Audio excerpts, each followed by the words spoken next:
Lorena falou, ela não fez uma pergunta, na verdade, ela fez uma afirmação, mas eu achei interessante falar aqui.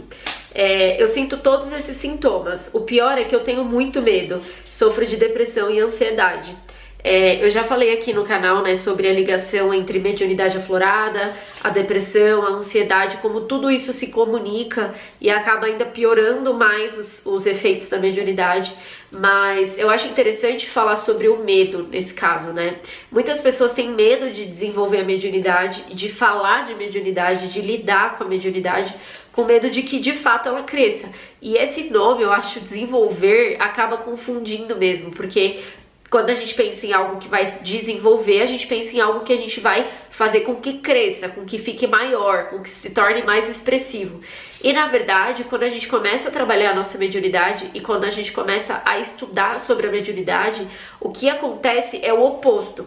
A gente passa a ter menos efeitos tão expressivos, então aquelas angústias. Eu, por exemplo, hoje em dia, eu sinto a minha mediunidade, mas eu não sinto tanto aquelas coisas mais sabe, da mediunidade, tipo, eu tô vendo vulto o tempo todo, tô tendo catalepsia, né, tô tendo paralisia do sono o tempo todo, tô tendo angústia o tempo todo. Não, uma coisa de cada vez e de uma forma mais controlada.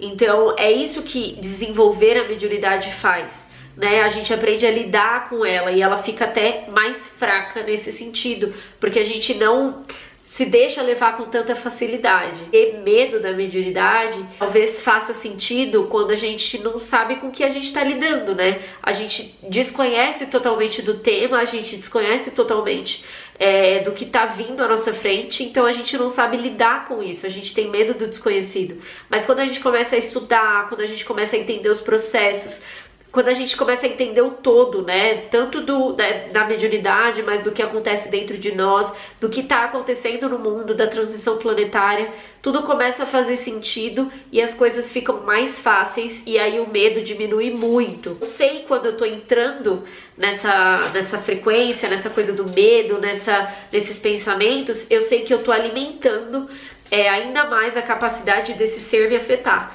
Então, quando a gente sabe como cortar, o medo vem com menos intensidade.